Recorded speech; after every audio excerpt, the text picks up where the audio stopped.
takes place between midnight and 1 a.m. Events occur in real time.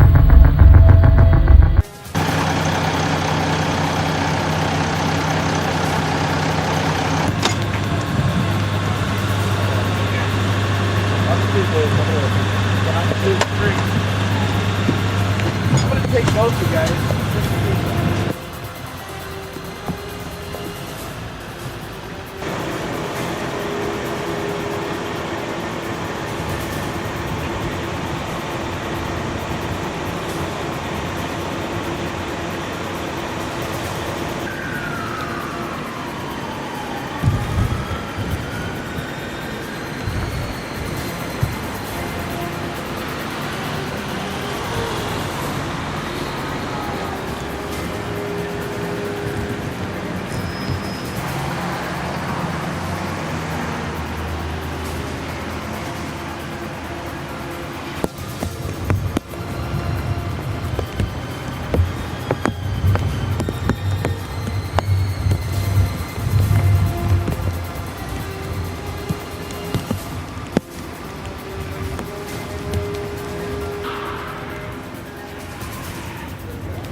And you're with the...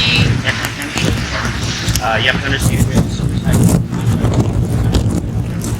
And then all of these officers right there.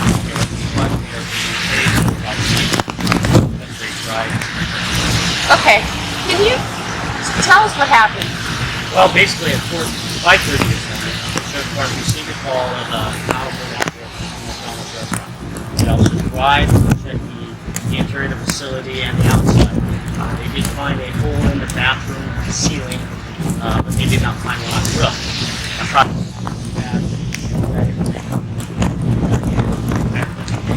One of the officers told me that there are some similarities. There are both similarities and differences. I mean, if you had the history of the case, you know that most of the times when this guy does make entry into business, employees are there. In this case, there were none. So this very well could be a copycat. And we have noticed a number of copycat occurrences throughout the state and across the nation, and it's largely due because of the notoriety and the media coverage of the case. When did the robber make off with? Here he is caught up with nothing. Really? So do you think maybe his plans got foiled somehow? It's too hard to say. I mean, it's maybe further speculative on my part. Obviously, he didn't make entry into the building, so either he was scared away or just felt that it wasn't a good enough time to do it. So the bathroom isn't located outside the building? The bathroom is located outside the building. Okay.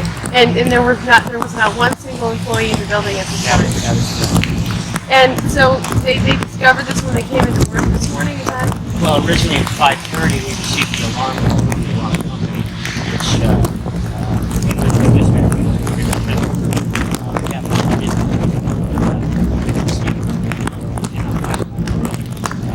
some 2 hours later, we redispatched down here, and at that point, we did not know what to see. And there's one difference right there because the rooftop robber usually knows about the alarm system. So I don't know about that. Really just speculative about my part to comment on that. However, I would say that historically, because it does break into businesses, there are employees there. In this case, it will not. Okay? One other thing, is this McDonald's, does it have the rooftop sensors?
Sacramento, it's 10:39 advanced code for your 1185.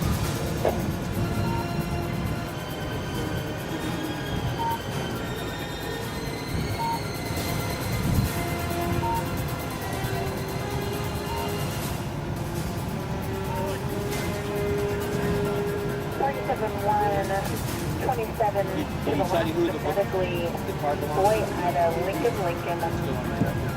47-1, did you copy that? 110-4.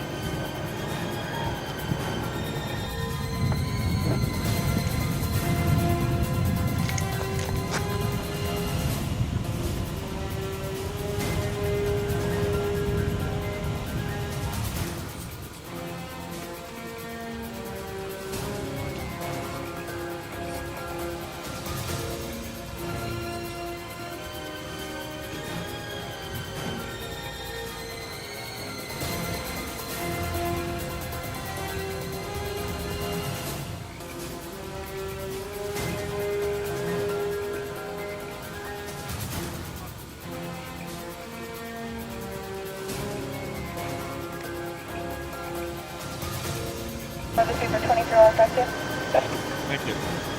And what you responded to tonight, sir? Hi, Officer Bonilla. We responded to a possible stolen vehicle. The sheriffs were pursuing him on US 50 coming westbound. We picked it up in Yolo County and took him into Solano County. We ended up here. The suspect ran up alongside the fence. And what did the speeds range from this? 125 miles an hour on the freeway on 80. Any endangerment to the public? Did you see any of that? Several times. The suspect was using the right shoulder and partially the center divider in and out of traffic, but the police units followed.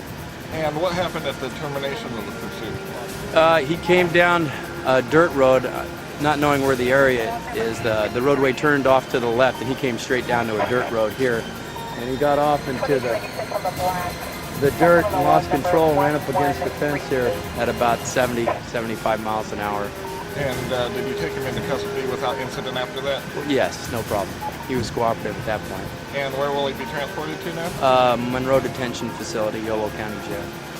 Thank you very much, sir. You're welcome. Could you repeat your name and spell your last name? James Bonilla, Bonilla. Thank you very much, sir. You're welcome.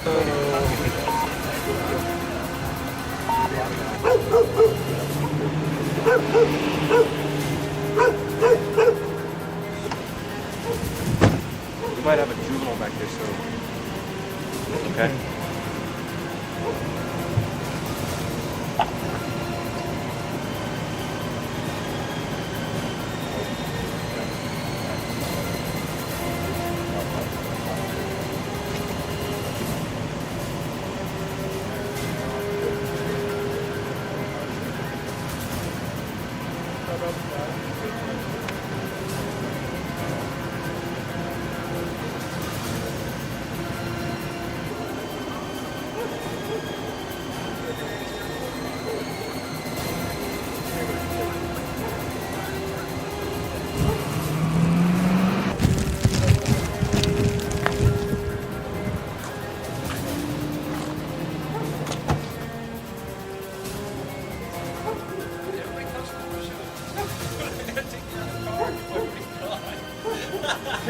They only want to be involved with the fun part.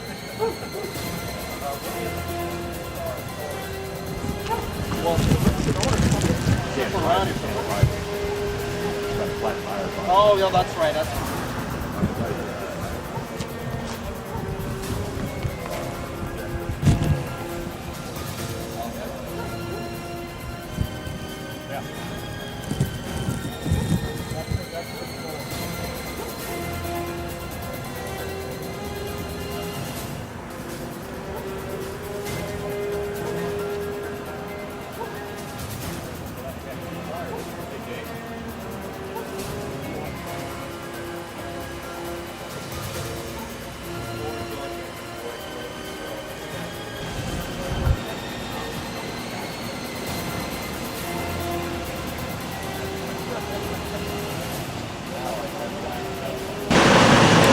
Just tell me what your officers responded to, and you can start with your name and spell your last name. I'm Sergeant Williams, Williams. One of my officers was hailed down by a citizen who reported his car had just been stolen.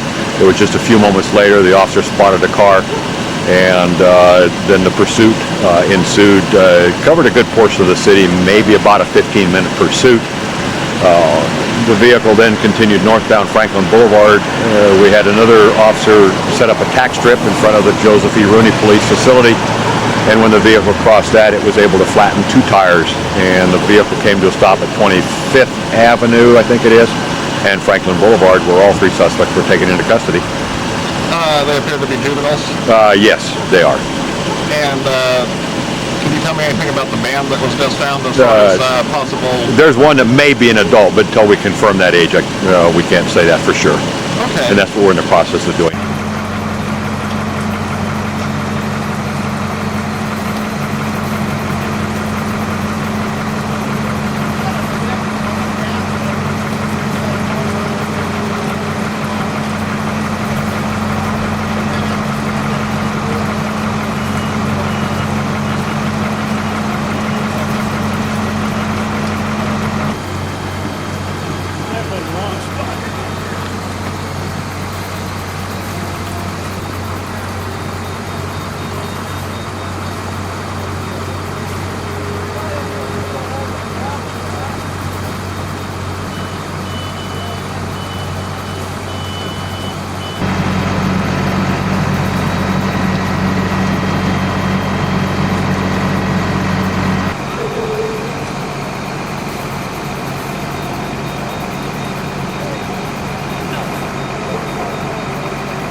He looks pretty old.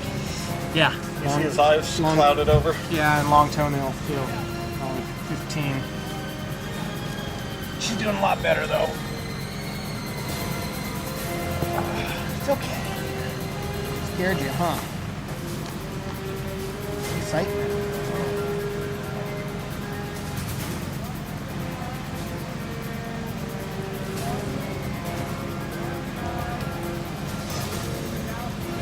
Where'd you come up from? Sacramento? Yeah.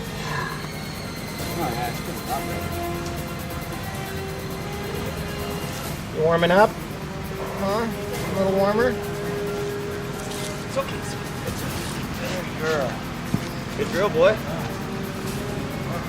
Boy Go on a little dog. ride, okay? Boy dog. All right, boy dog. Where we What? Let's go down the driveway. I can't do that other way. That's for sure. Hold on. Okay. Trip on my strap. It's okay. So which vet you guys got on No, call? walk sideways. What's that? Walk sideways. I go down to pet emergency clinic. On Dorado? Yeah. Yeah, I was gonna drag her down there. I didn't know how you guys could be. Somerset. Good night. Oh, really? Yeah. Come on, come on.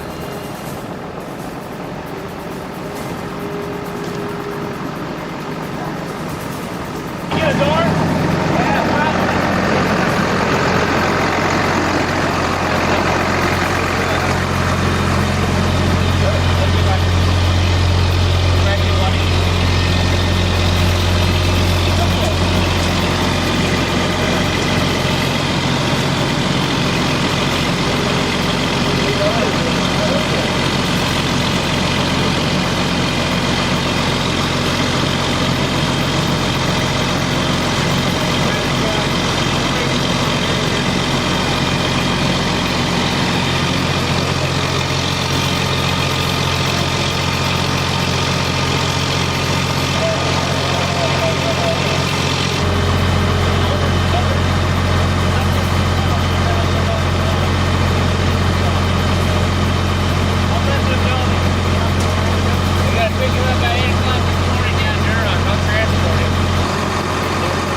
Yeah, Tell me your name and spell your last name and what you came upon.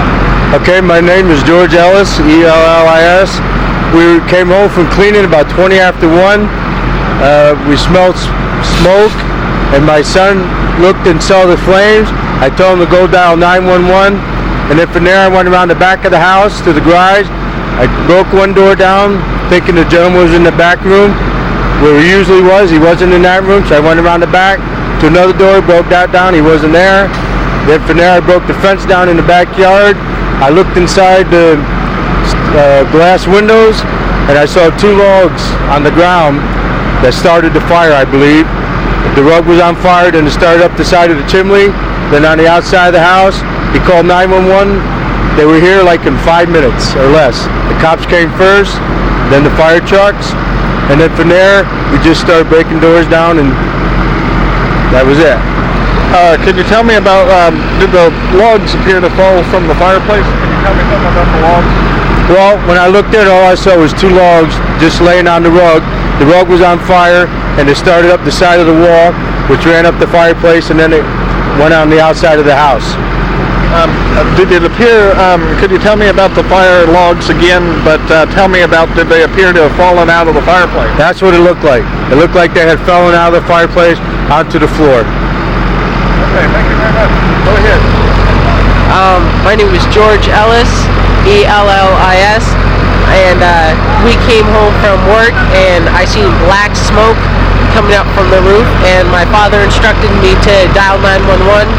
So I ran inside and I dialed, and after I dialed, I hung up with them.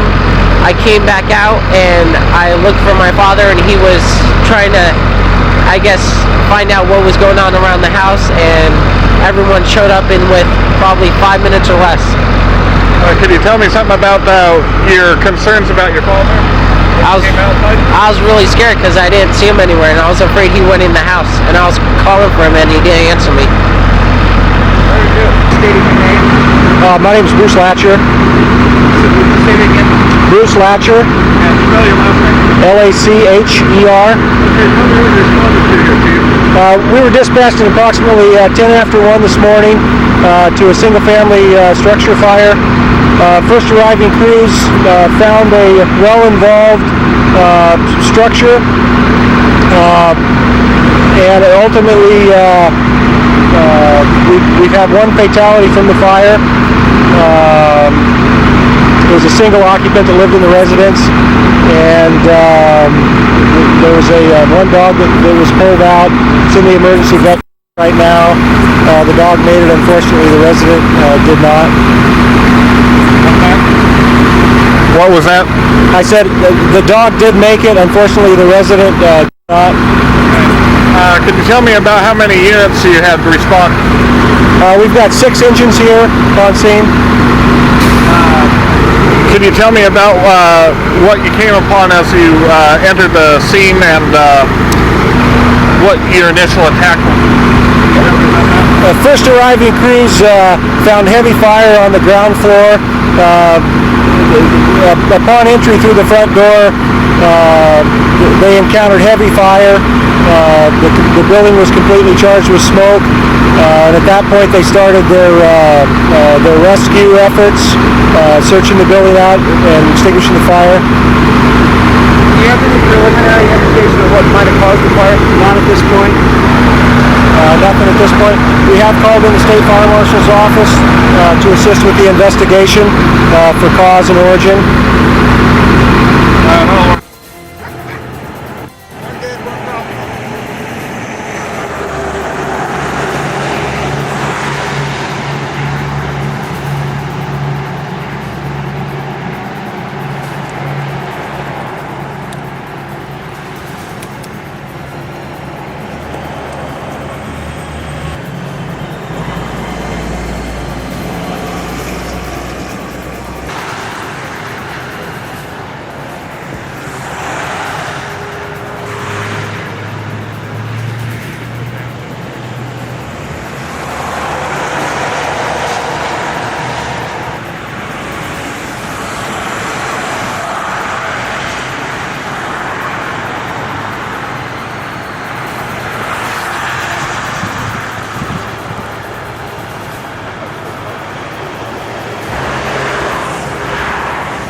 responded to tonight?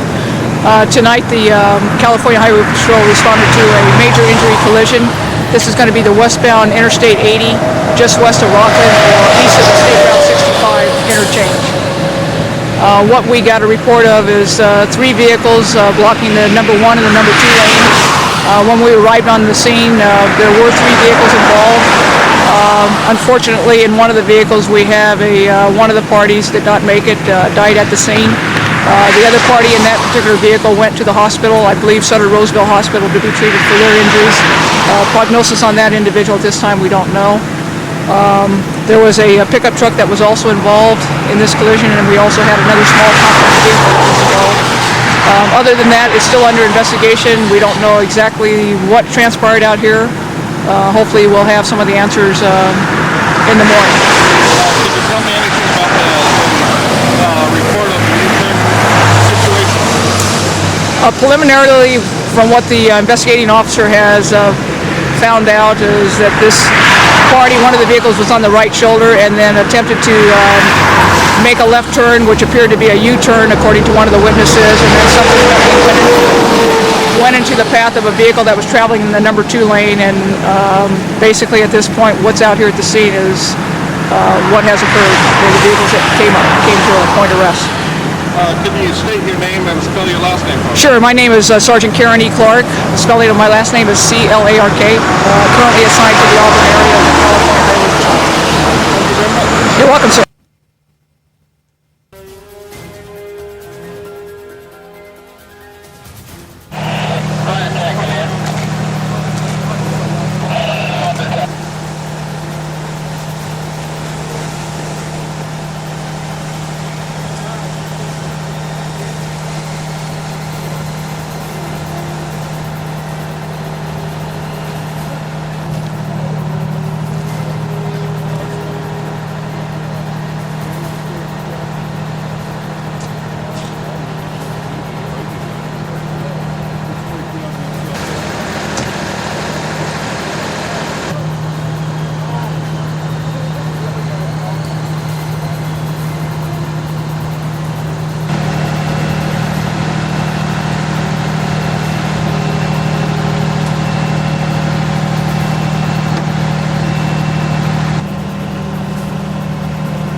Keith Grueneberg, G-R-U-E-N-E-B-E-R-G, Deputy Chief, Elk Grove Fire Department. All right, why don't you tell me, first of all, the fundamentals, chronologically what happened?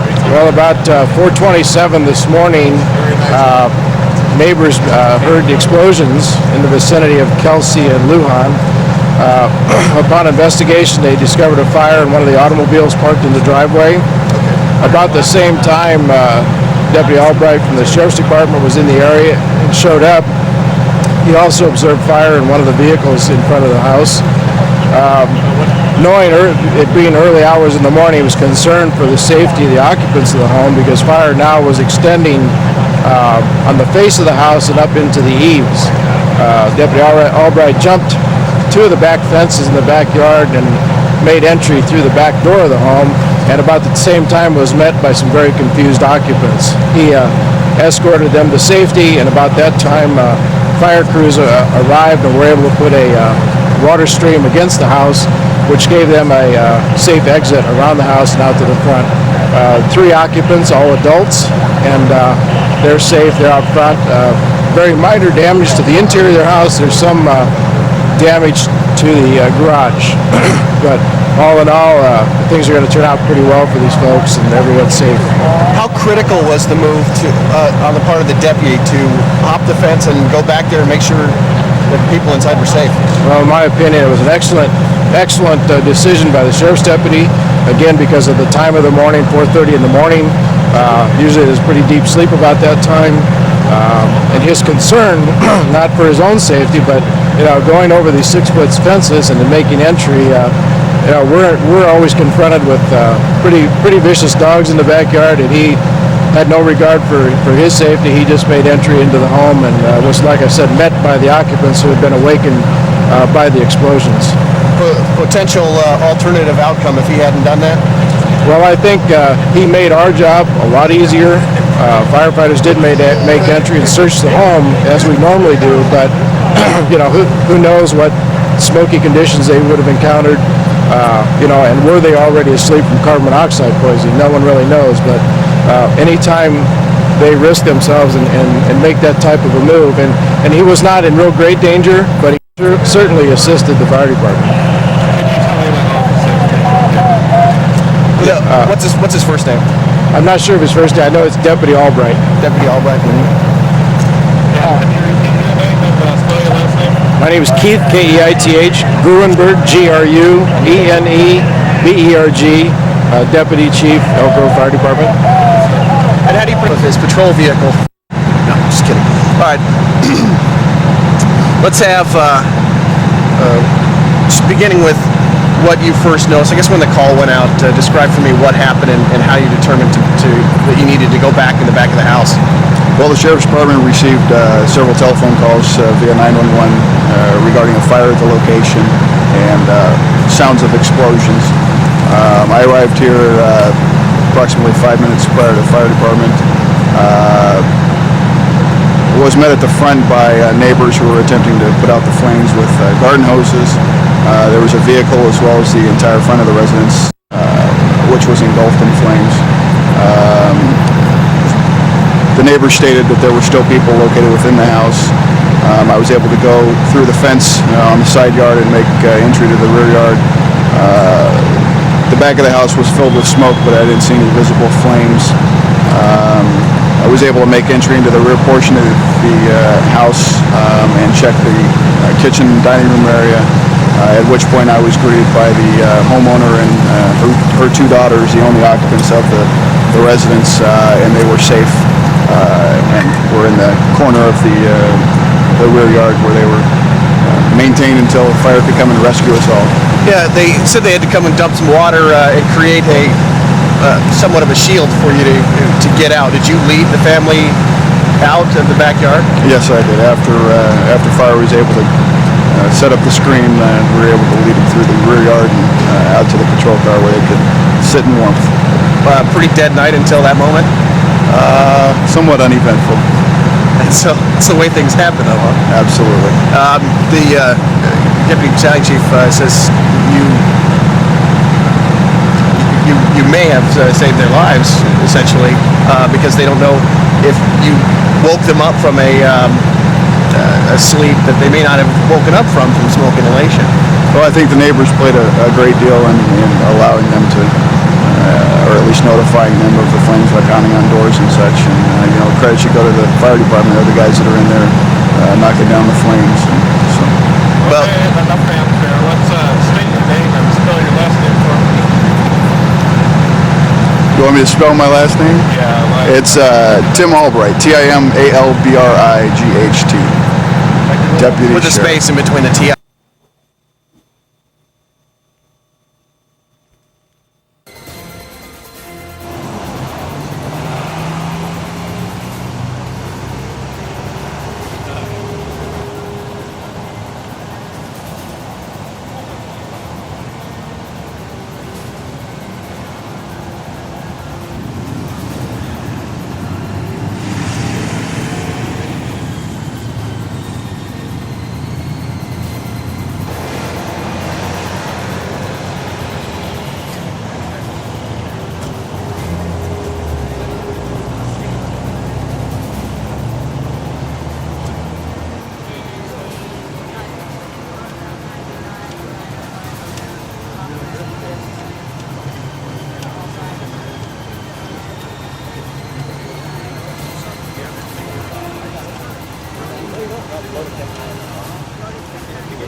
Okay, tonight there was a robbery at the Dorado Bank on Elk Grove Boulevard, and 2 suspects fled the scene. They were spotted, followed by units, and a pursuit started northbound 99, and it ended right here at Mac Road, off-ramp up to northbound 99. The vehicle crashed, and the deputies took them into custody.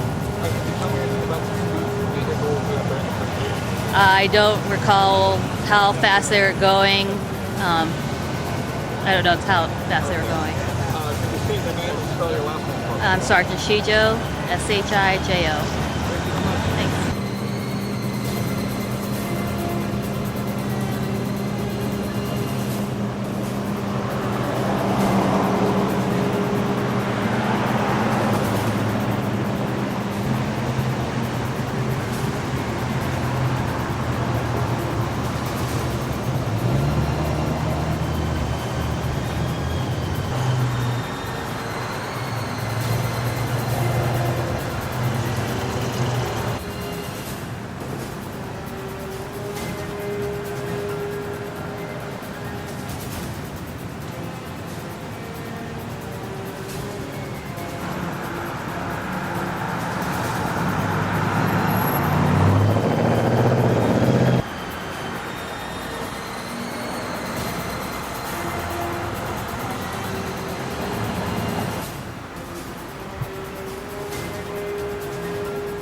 We responded to a robbery in progress call here at Dorado Savings Bank just before 6 o'clock tonight. Some of the updates that we got were that the suspects were still in the bank. We responded here to the bank, made contact with the employees, and determined that the suspects had actually fled the bank. From what we've found out so far, 2 suspects entered the bank. At least one of them was armed. One of them came behind the counter, took an undetermined amount of cash, and both suspects fled on foot and then ultimately in a vehicle. Did they threaten anybody in the bank with a weapon, or what was going on with that? The weapon was displayed. It was pointed at the tellers during the robbery.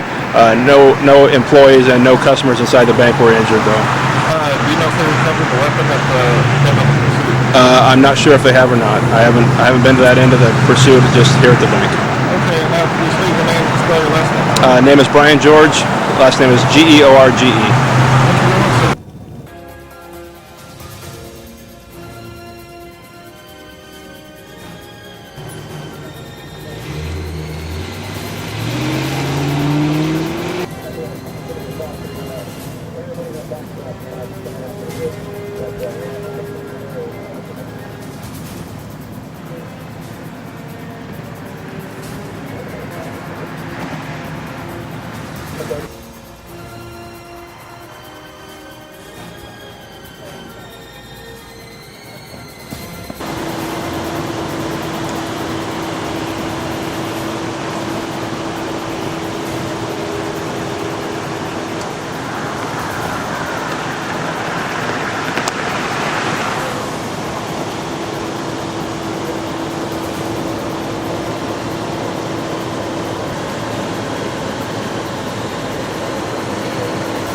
A few minutes ago I was responding, code 3, which is with my lights and siren, to a priority call downtown. I was southbound on 160, and I saw a shadow on the other side of the freeway out near the train tracks, and kind of out of nowhere I saw a rock weighing about 10 pounds come flying at my car, hit the front of my car.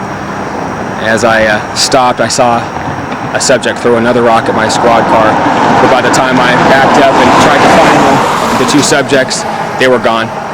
So we have units checking the area right now. Can you state your name and spell your last name? Officer Morris, Jeff Morris, Morris. Thank you, sir.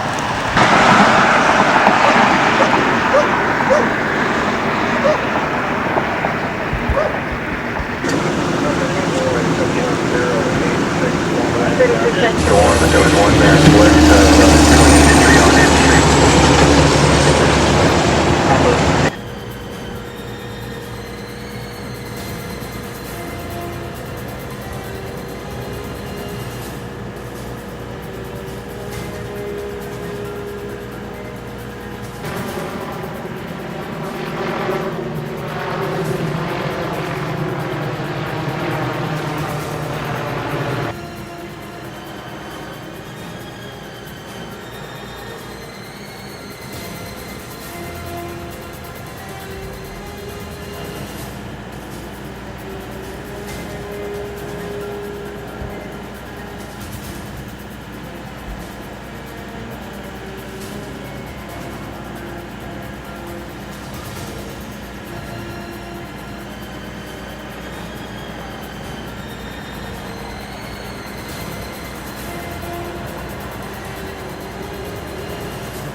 pull up the tape for us, please?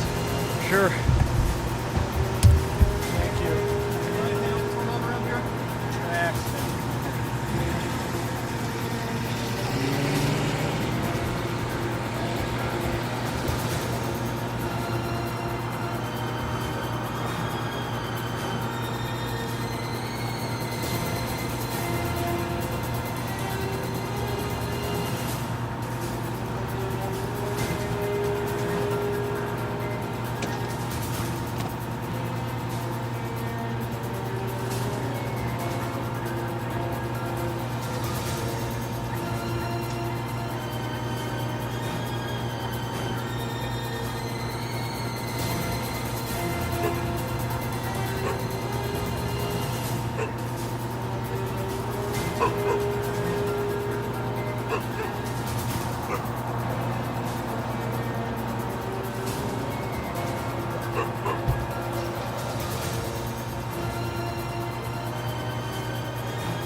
Here's your patient right here. Okay. That patient with his extricated is going to go and reach.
All right, you're ready? You just want me to give you a narrative? First of all, would you start with your name for those who don't know? Okay, Ray Pfeifer, P-F-E-I-F-E-R, Lieutenant, Sac PD. And what happened here tonight? Well, about 20 minutes after midnight, we responded to a call near Harris and Rio Linda Boulevard regarding a suspicious subject, possibly with a handgun or a shotgun. Officers arrived in the area, were checking the area when they saw a person running from the general area of the original call, running northbound through an empty lot from Rio Linda Boulevard. They gave chase on foot, chased him about a block and a half to the area of Branch, 3900 block of Branch, where the suspect, or the gentleman that they were chasing, jumped over a fence. As he jumped over a fence, he dropped a handgun. This was visible to the officers. The officers were right behind him. Suspect bent over to pick up the handgun. As he was picking it up, he turned towards the officers. One of the officers fired multiple rounds, I don't know how many right now, but struck the subject in the lower body at least 4 or 5 times.